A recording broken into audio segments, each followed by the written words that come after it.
One of the technologies that Byron Katie has focused and brought to the forefront is the technology of the turnaround.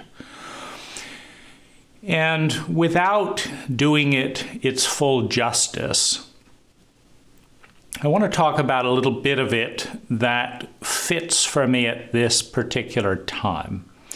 And I want to highlight at this particular time. There have been plenty of times in my recovery and response of this abuse dynamic that it would have been abusive and inappropriate towards myself to use this particular turnaround. But I want to use it at this time because I do find it useful today. Now, one of the biggest griefs, frustrations, angers, outrage, righteousnesses that I have towards the Human Awareness Institute, Peter Sandhill, and Watts, the facilitator body and board of directors, who first of all recommended an untrained and unlicensed therapist who psychologically abused me under the influence of psychedelics, is the pattern of behavior, what went on in that event, the combination of my own programming and Peter Sandhill's programming led me into a smaller and smaller state of valuelessness, where I felt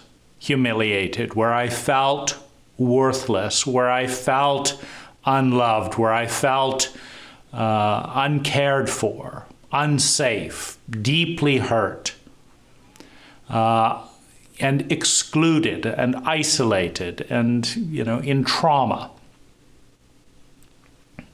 Developing PTSD, inability to function.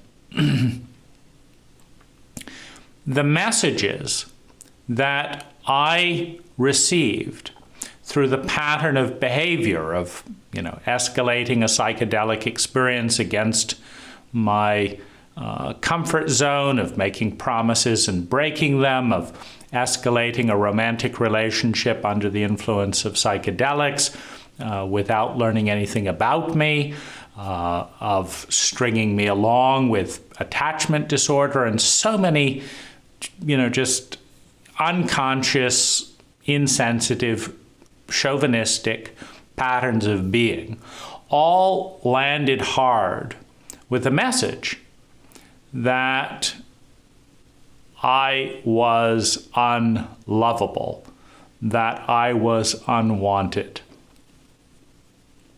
Now, this is an absurd message. Meaning, what do you mean someone is unlovable? A more accurate way of saying that is that you, or a given person, does not know how or is not willing to love first that part of oneself and then the other. There is nothing and no one that is unlovable. There are just people who do not know how to love certain parts of themselves and other people, who become unloved when they do not know how to love themselves, when their abuser does not know how to love them, and when nobody else knows how to love them. So the very real phenomena of large portions of humanity feeling and being technically unloved by other human beings is a reality. But it has nothing to do with their unlovability. That's the internalization of the cult wound of ignorance, fear, shame, betrayal, etc. That's the internalization of the cult wound. Because sociopathic, shame-based cults do not take responsibility for their inadequacy, the inadequacy of the cult protocol, meaning it is profoundly inadequate to shame large portions of the human psyche and maintain a willful state of psychological and emotional ignorance, a willful state of traumatic ignorance. We are so incompetent as a cult, not as a psyche, as a cult, that we do not even have a competent definition of love. Love is so muddied in our cult that when you tell someone in our cult, I love you, half of them run for the hills. Not because they are afraid of love, but because they are afraid of all of the abuse, all of the confusion, all of the pain, misery, and dynamic that is conflated with love in a cross-wired sociopathic cult where parents say things like, I hit you for your own good. I lied to you, I did for your own good, because I love you.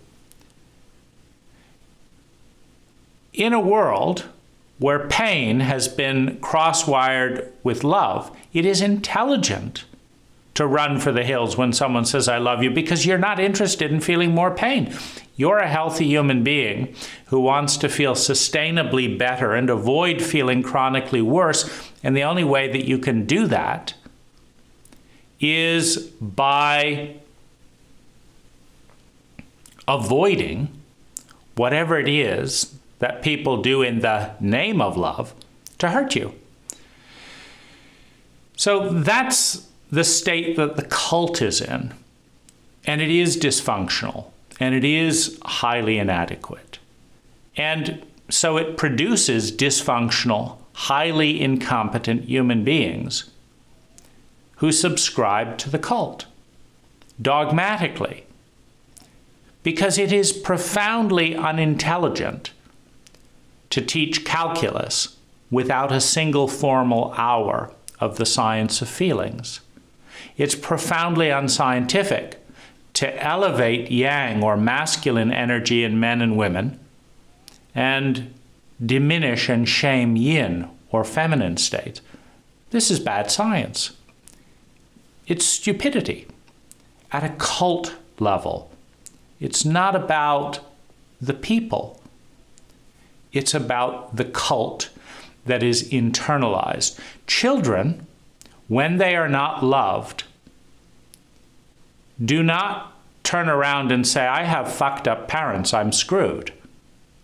My parents are fucked up and they live in a fucked up cult and they're gonna fuck me up. There's not much I can do about it because I'm in a dependent relationship for my human needs of survival, security, love and belonging and validation and opportunity. I'm dependent on a moronic cult and I'm screwed. And I have a high statistical probability of getting wrapped up in all that dogma and having, tremendous amount of unnecessary suffering. That's too big for a child to deal with. So they turn the cult's dysfunction around, which is this cult, these parents do not know how to competently love this child. Avoid trauma, repair the trauma when it happens, teach emotional literacy, teach psychological literacy, teach traumatic literacy, teach relational literacy. Help that child effectively and directly fulfill their human needs to survive, to feel secure, to have love and belonging, to develop self-esteem, to discover their unique inner gifts, to bring them abundantly out into the world, and become part of something bigger than themselves that transcends the cult.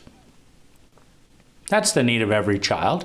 And the cult is unable to deliver love in that format because the cult consists of people who were raised chauvinistically without any of that education and with a contempt for attempting such education, because all dogma is self-referential.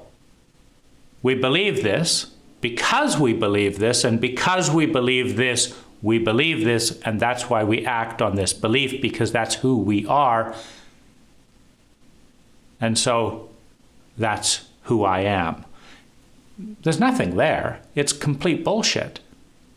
But that little loop of referencing the past and referencing what we all do and referencing, that's not what you reference in an intelligent cult.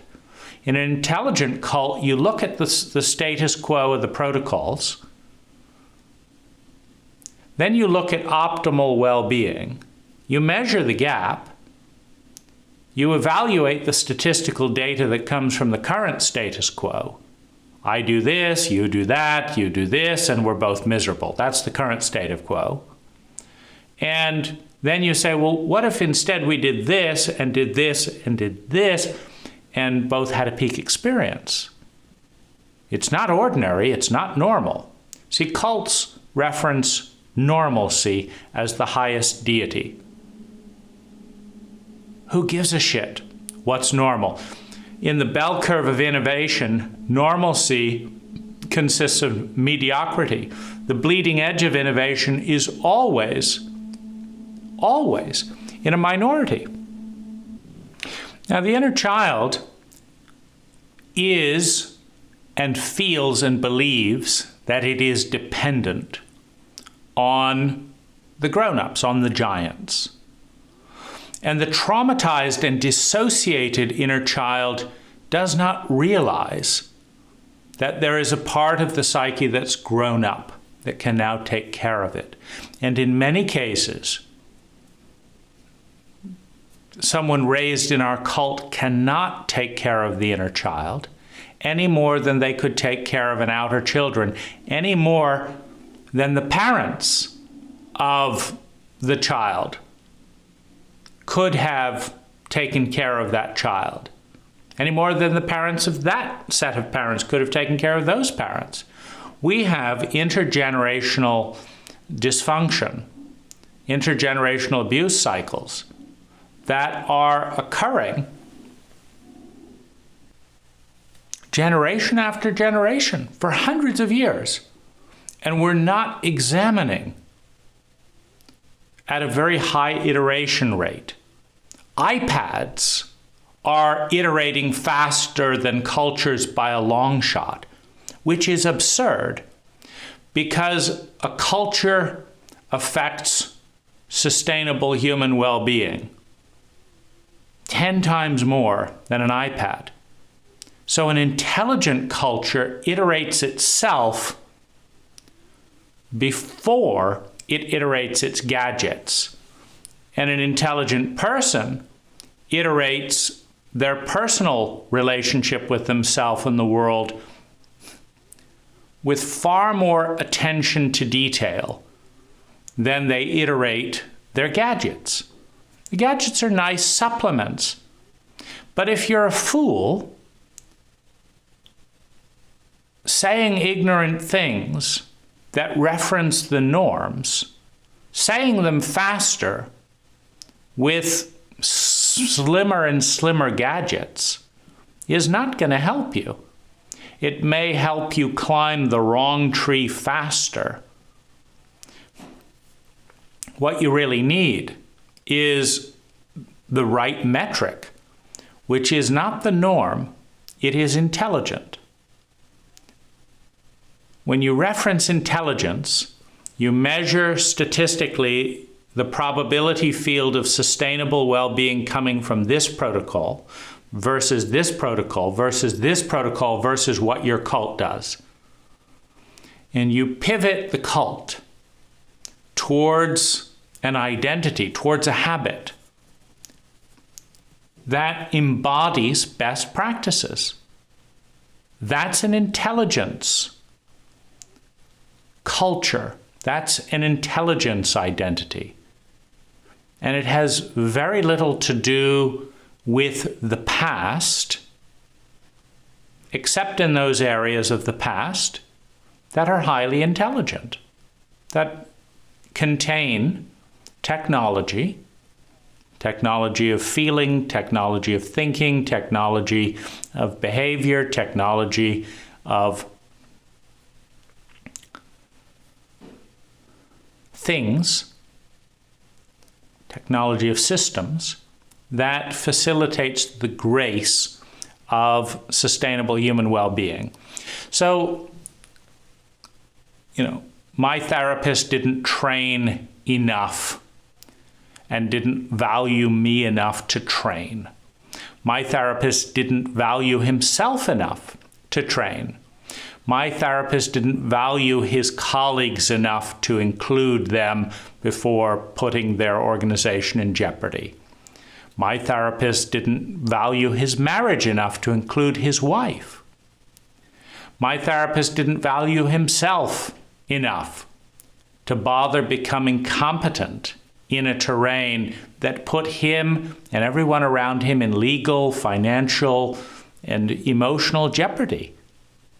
In other words, my therapist did not know how to value himself or anyone, including me. That's not personal, but because I was doing deeply regressed work, that's when you go back into the small parts of the self that have dissociated, that are still carrying the message of the abused child that it's their fault, that they are unlovable, rather than that they happen to be born into a cult that doesn't know how to love them.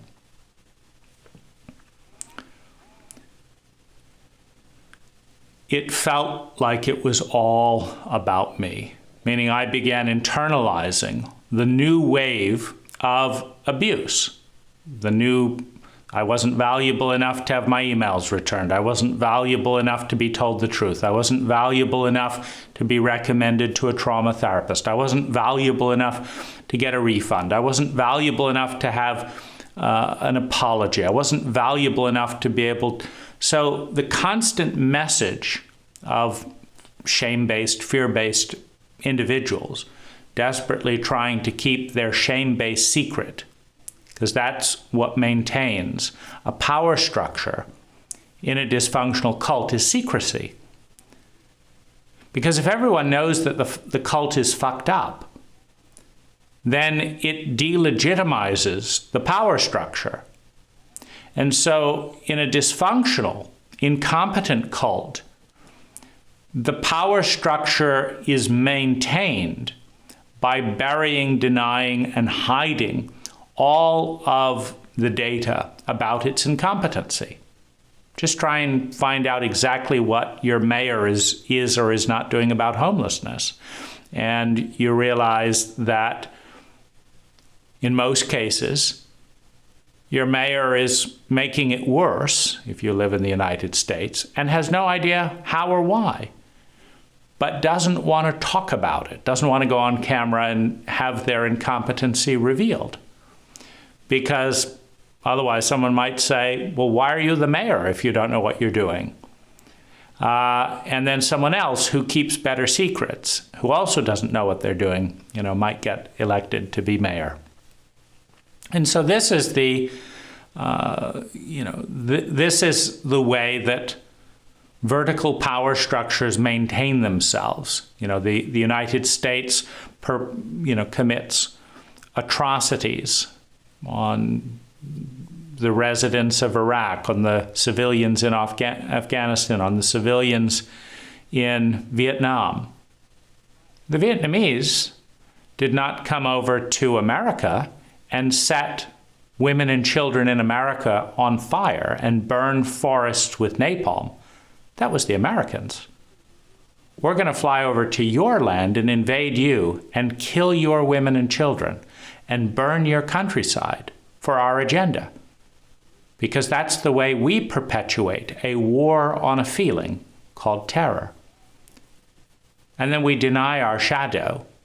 We don't look at our own cruelty, our own hatred, our own ignorance. We don't look at it. We pretend it's out there and we go fight it, halfway around the world, spending our children's lives, spending our children's inheritance of a sustainable planet, of a debt-free country, go deeper and deeper into debt. It's cruel. It's sad. It's ignorant. It's corrupt. It's incompetent. It has nothing to do with the infants being born into this cult. It has to do with the politics of shame, the politics of power. The child always takes all of this on, and so in a regressed childlike state, I took all of the incompetence on of the Human Awareness Institute, and just felt devastated that I was so unvaluable. All my talents, no value. Everything I had to say, nobody wanted to hear it. My body wearing out, nobody cared about that. The fact that I spent all this, nobody cared. I was so small and unvaluable. And I developed immense hatred and hostility. I've got to get them to see how valuable I am. But of course, they couldn't see it without acknowledging their incompetence. And they couldn't acknowledge their incompetence in a shame-based power dynamic in which as soon as they were visible in their incompetence, they would be punished by themselves or other people. Because that's what you do in a shame-based cult. So you can't admit you're wrong or you've made mistakes. And so that made me even more determined to show them how wrong they are. And my path out of valuelessness as a regressed, traumatized inner child in a grown body that didn't know how to love that child was to attack them until they got and admitted how wrong they were and made it right, until the parents grew up and stopped abusing the child. And of course, if they knew how to be parents to their own inner children and to me, they would have done so already. But here's where the Byron Katie turnaround kind of comes in. So those disgusting, horrible people who couldn't value their own therapeutic client, who made their client pay to be abused, to this, all of this stuff.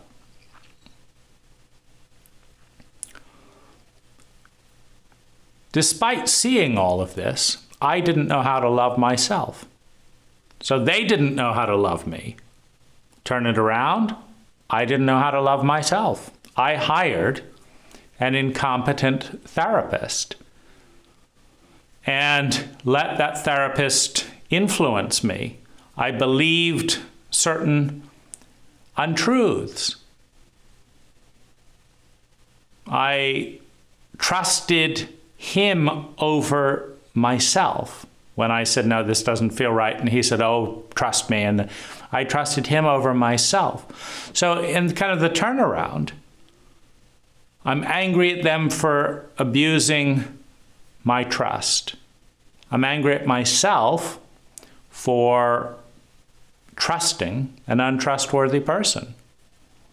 I'm angry at them for not valuing me. I'm angry at myself for not valuing myself and them enough to step out of the situation. Because everyone is involved in an abuse dynamic, in an abuse circle. There's three players. There's the perpetrator that has to be willing to perpetrate the incompetence. There's the victim that has to be willing or at least unable to prevent the incompetence. And there's an entire cult around the victim and the perpetrator that have to all silence themselves and agree to do nothing. That's the game that keeps abuse alive. Everyone has to participate. The witnesses have the most power by the law of mass. The witnesses could educate everyone in there to say, if anyone does this to you, just raise a finger or call us up and we'll help. And instead, we are a group of witnesses who hurriedly turn away from anything painful and uncomfortable and say, it's none of my business, and deny our ability and willingness to respond, thus ensuring that the next generation will get all of the abuse patterns that the last one did. And so there's really no way that the culture, that the high facilitators, etc., abused me, that I didn't participate in, either by causing or allowing. There's no way as a result that I didn't participate in the messages of valuelessness by not valuing myself enough. And so the real problem is not that Peter Sandhill didn't value me enough to get a therapeutic license, to disclose that he wasn't licensed, to have boundaries, to have caveats, to follow protocols, to recommend higher doses of psychedelics than I was comfortable with and argue. The real problem wasn't that Peter did not value himself and me and his family and his community. The problem was that nobody valued Peter, me, or the community. The community did not value me or Peter or itself enough to either rise to support the abuser and the abused, or to educate and prevent future abuses. Peter Sandhill didn't value himself, and I did not value myself. Meaning it takes three to tango. The witnesses have to be willing to stand by in ignorance and fear and shame and dissociation. That's the entire cult, the entire community. The abuser has to be willing to perpetuate the abuses that were done to them at one point. These patterns do not come out of nowhere, particularly highly dysfunctional patterns. Babies are not born with those. They are learned behaviors that are rewarded. In a dysfunctional, ignorant cult, unhealthy behaviors get more rewards than healthy behaviors. Just look at the hostility directed to Elon Musk. He wants to facilitate the movement towards cleaner energy and safer cars and all this. He becomes the biggest shorted stock on Wall Street.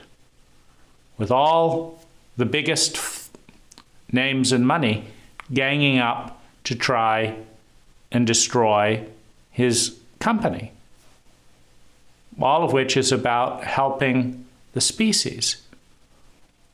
So when you have this dynamic that's taught, it becomes very difficult to break out of the abuse.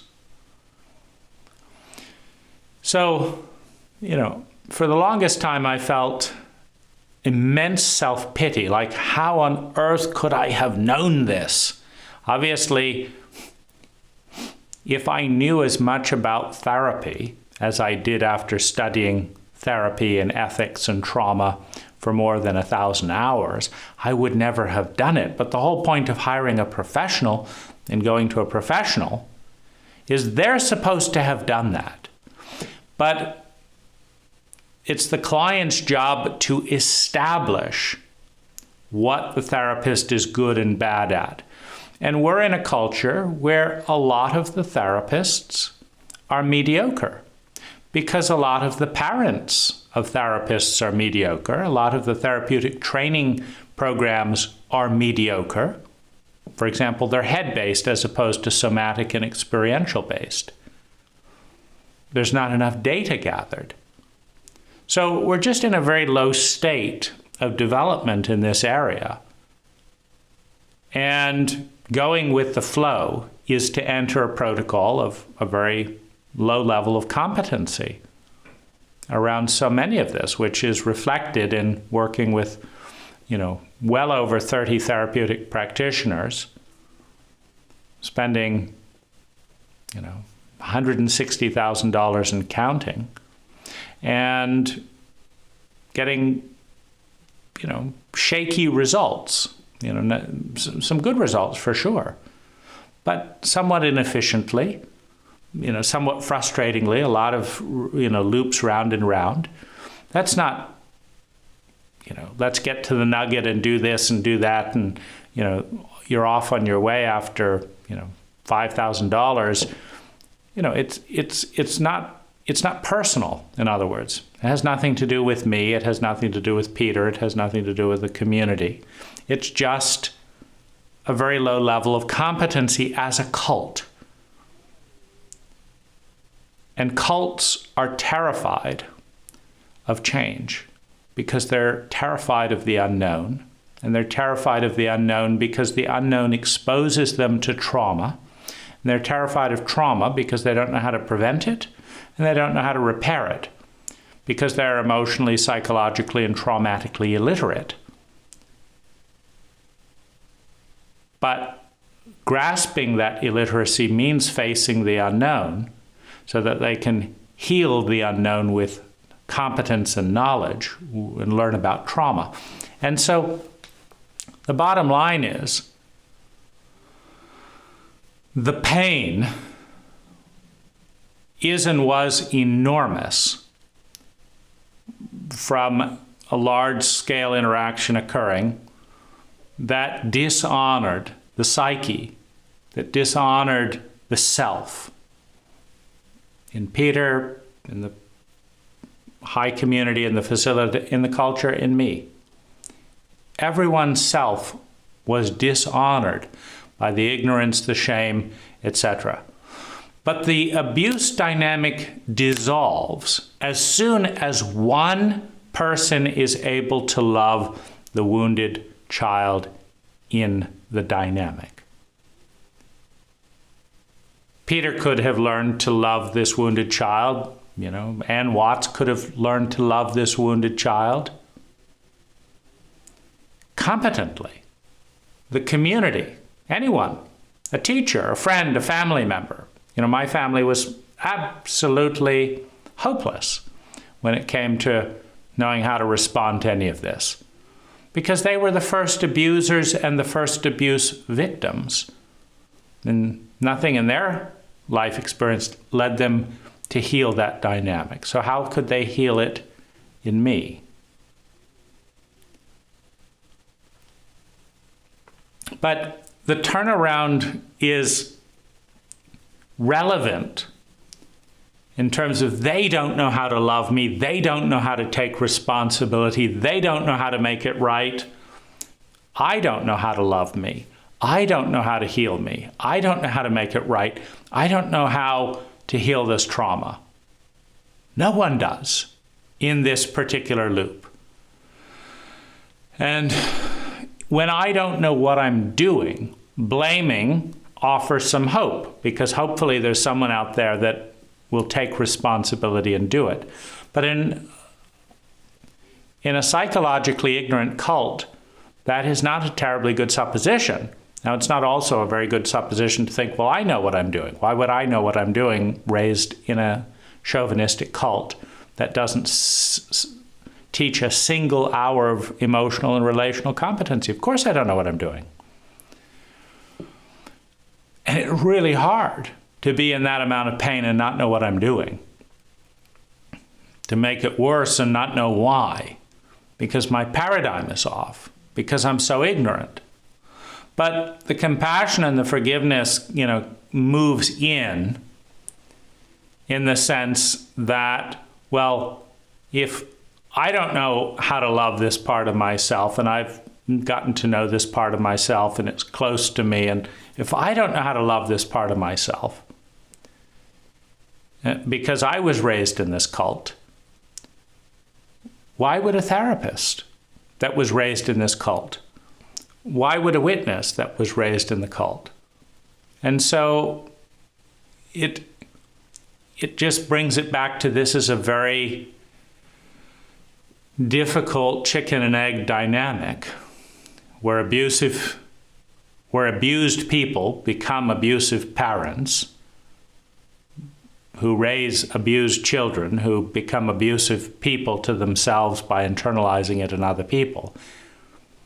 knowledge has to come in somewhere, but when a cult is frightened of the unknown because of the unknown's exposure to its greatest fear, pain and trauma, that is very alive, meaning in a dysfunctional cult, there's tons of pain and there's tons of trauma, and so there's tons of fear. And the fear of the unknown is one of the biggest fears of all. And so when that's there, how do we respond? How do we respond to that loop? And that's a big question. It's a big question for all of us. But it's as easy for me to step off the bandwagon of self-punishment and shame and inadequacy and self-hatred and self-criticism and blame and shame of everyone else and hatred of everyone. It's as easy for me to step off of that as you or anyone else. And so if I can't do it, well, why could you? Why could you? Why could you? And so it just frames things in a way where when everyone's ignorant to some degree or another, it's more difficult for one person to learn things that are the opposite of the larger teachings of ignorance, fear, shame, and pain.